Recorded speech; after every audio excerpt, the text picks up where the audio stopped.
and I will prove it with facts. Let's limit this to what he said, I said. Okay. He sent an SOS to me.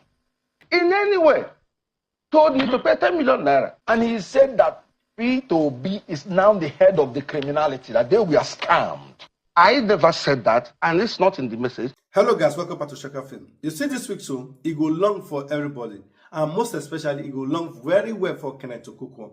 As Peter B lawyer have just issued a demand letter that Kenneth Okonkwo must retract those statements he made in Channel TV. Otherwise, he will be sued to court. For those of you who haven't watched that video of Kenneth Okonkwo making such a grievous allegation against Peter B, I will play the video very soon. But one thing I want to ship into it is that the same man, or the information, or the source of information that Kenneth Okonkwo was depending on, the man have come out to say that he never told Kenneth Okonkwo that Peter B asked them to give him money. So before I play Kenneth Okonkwo video, if you are new to my channel, please guys, just the way I normally do it, please hit that subscribe button, click on the bell icon, so that whenever I drop any latest update, you will be notified. Thank you. Let's watch that video now. And I will prove it with facts. I will call names. There is one man called Obunike Ohebu, the House of Representatives aspirant, Newi North and Newi South, and Ekusigo local government from Anambra State. He sent an SOS to me, and he said that P2B is now the head of the criminality, that they were scammed in NDC.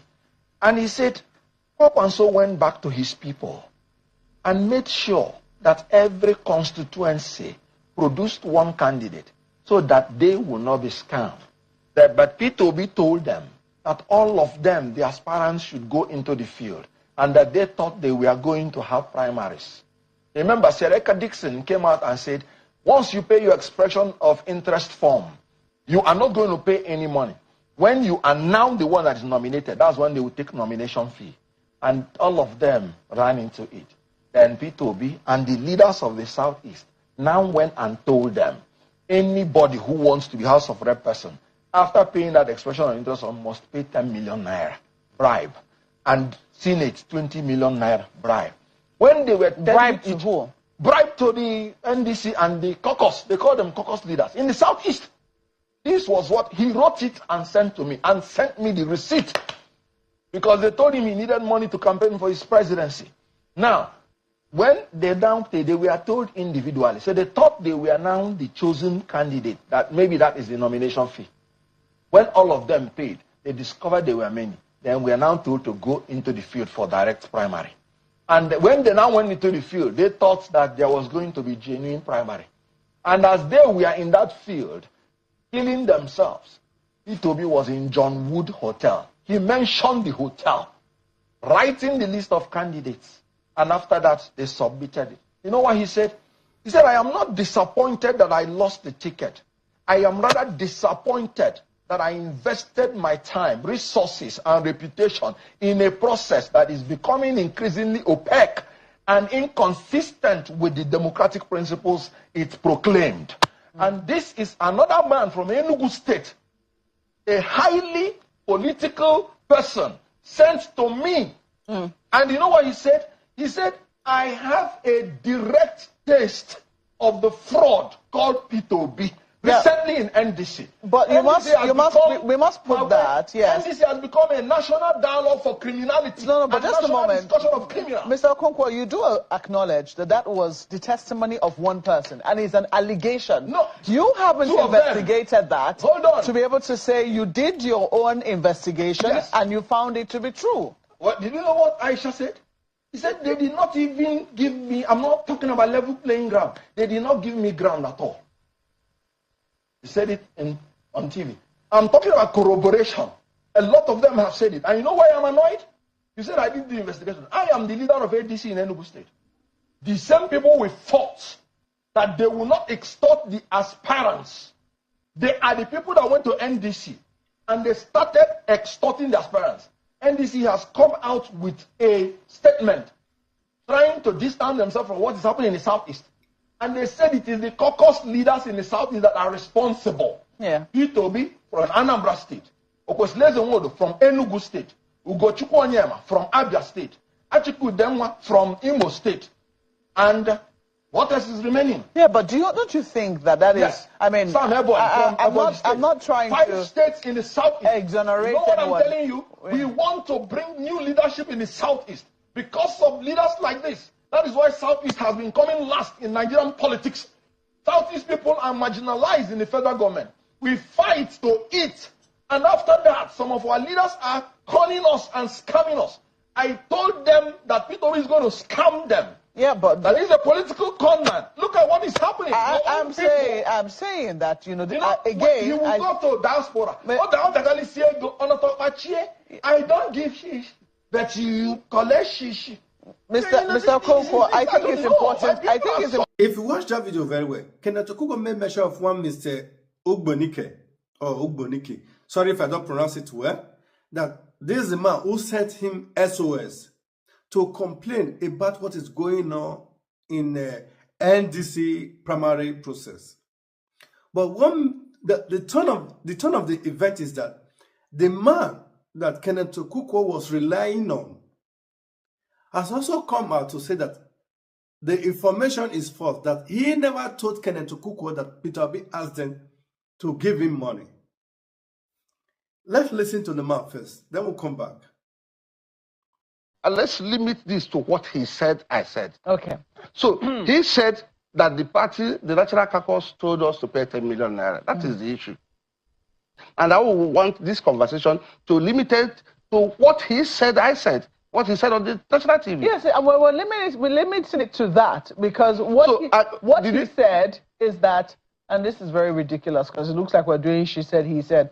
Well, what he said and the allegation which he made was that the presidential candidate of your party, the NDC, is running a criminal enterprise. That whoever it is that votes for the presidential aspirant or the presidential candidate of your party is not just voting for the All Progressives Congress, as he had said before, but was also supporting the criminal enterprise being run by your candidate. And he cited your message as evidence of that. And that message he cited is that I said he asked us to pay 10 million naira. That's what I'm still talking about. Yes. So I'm telling you, Peter Obi never told me to pay 10 million naira. I never told Kenneth Okonkwo that Peter Obi in any way told me to pay 10 million naira.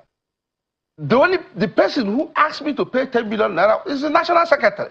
Yes, okay. So I also mentioned that the caucus, he said the caucus leaders. Yes. I told him I never had a meeting, any consultation, any meeting at all where consensus was discussed. So I could never have been in the position to have been told by the National Caucus to pay 10 million. So going to other things that he said here, I mean, because he said you mentioned the name of the hotel. That clearly is your message here. I'm looking for the portion where he said that the names were collated at John Wood Hotel. Yeah, this is it. So while many of us were on the ground participating in the primaries, allegations emerged that lists of candidates had already been prepared at John Wood Hotel in Abuja. The situation became even more troubling when the party, in its press statement signed by the National Secretary, distanced itself from the controversial list while simultaneously acknowledging circumstances that effectively rendered the outcome of our primaries meaningless. The question is, who was in John Wood Hotel? I should tell you. What I said there is there was an allegation. Yes. There was an allegation that the list has been prepared in John Wood. Okay. You do not know who. I did not. You have the message. Yes. So what I'm saying is, I never said. You did not say anybody was in. I John never Wood. said so. A list of candidates was being prepared there, but the situation became more troubling when the party, the National Secretary, distanced themselves from that particular allegation, meaning that they as a party were not aware, but somebody was there. If you read down, you will see where I said that the party that could not organize primaries is shifting blame. You didn't see that, did you? Yes. I've seen this. He said even more disturbing is the fact that the same statement signed by the National Secretary, appeared to shift responsibility for the Anambra situation to Peter Obi. Is that not correct? So, I'm talking about the party who is shifting blame. As a matter of fact, let me tell you, I'm even disappointed. Like this morning, I was reading through Valentine Obienye's web. He's taking on me that I didn't support His Excellency when he was governor. He was threatening my history. Unfortunately, the statement that was issued by the National Secretary. So the question that will be bothering people now is that, who is lying? If the source of the information comes out to say that, I never told Kenneth Okonkwo that Peter Obi asked us to give him money. I was not even in any gathering where they talk about consensus. So where does Kenneth Okonkwo got the information from? So that's why I say that this week go long very well for Kenneth Okonkwo.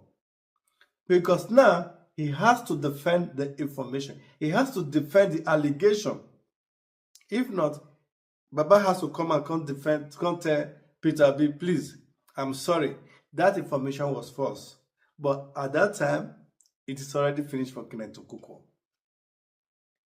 Otherwise, he will be sued to court. Just as it was stated in this demand letter from Peter Obi lawyer. That is from the chamber of Madiba chamber, which is the title stated that demand for immediate withdrawal of false, malicious, and defamatory publication against Mr. Peter Obi, public apology, and undertaking. I'm not even concerned about that. And the part where I am concerned is on page 2. Sorry, page 3. That is where you talk about take notice. If you look where I circled here, it said that, okay, take notice that should you fail, refuse, or neglect to comply with the above demand within the stipulated period, our client shall be left with no option than to seek legal redress against you without further recourse to you. Such action shall include, but shall not be limited to, claim for general aggravated and exemplary damage in the said sum of 5 billion naira, and indeed such higher sum as the court may deem fit, together with the injunction relief, public retraction, apology, and full cost of proceeding. Kenneth Okonkwo, they say you never left bondage. Living in bondage, you never live bondage. You are still living that bondage to this very moment. It's like taking seriously what somebody like Kenneth Okonkwo says.